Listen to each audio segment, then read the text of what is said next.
Something happens every day in my store.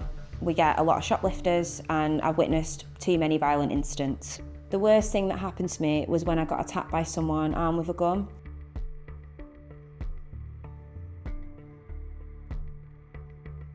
It was about 7 p.m. when two people came in who I could tell were under the influence of drugs. One of them punched me. I managed to dodge out of the way, so she hit the back of my neck instead of my face, and the other one tried to get a gun out of his pocket. Luckily, he collapsed from the effects of whatever drug he'd taken, so I defended myself from the woman who punched me and she just ran out of the shop.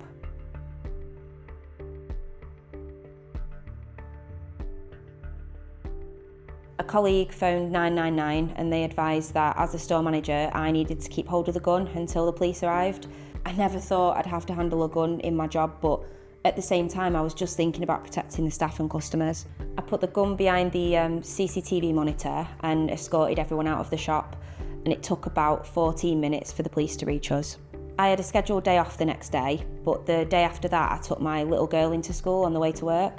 As she got out of the car, she said to me, "Mummy, please be safe and come home tonight." I broke down in tears when I arrived at work. I was just hit by the reality of what had happened, so my husband came and he drove me home.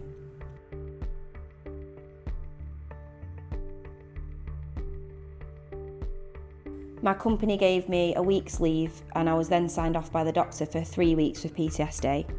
I am fine now, but it affected me for a long time afterwards. Although my company were brilliant, I was never offered any victim support from the police or from the courts.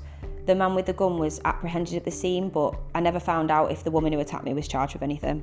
It took me months of phoning the police to find out that they did eventually, after 6 months, manage to arrest her, but I don't know if she was called to court or made to answer for a crime. She actually walked past my house one day, a while later.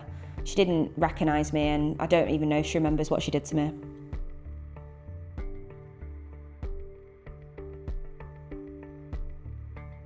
I can't fault individual police officers, they do an amazing job, but the problems are higher up the chain. When I first started working retail, the minute you phoned about a shoplifter, the police were there. Now they can just run in, fill a basket and run out because they know that nothing's going to get done. They just don't care anymore. Every day as retail workers, we go into work and think, what's going to happen today? My employers made it clear that our safety comes first, but I worry more about staff in little convenience stores because their livelihood's at stake and nothing is done to protect them.